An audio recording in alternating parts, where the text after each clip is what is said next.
Yan, kunwari nag-shopping tayo. Dahil ano ngayon, anong tawag niyan? National Day. Nakagrandan tayo, mga lalabs. National Day kasi ngayon sa, Saudi. So, ngayon, mag-unboxing tayo ng regalo galing kay Jana. Ayan.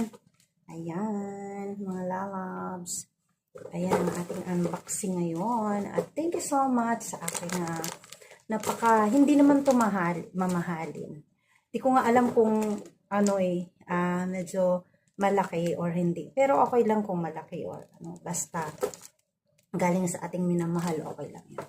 Ayan, mag-unboxing tayo, mga lalabs. Ayan, yan. Buksan na natin.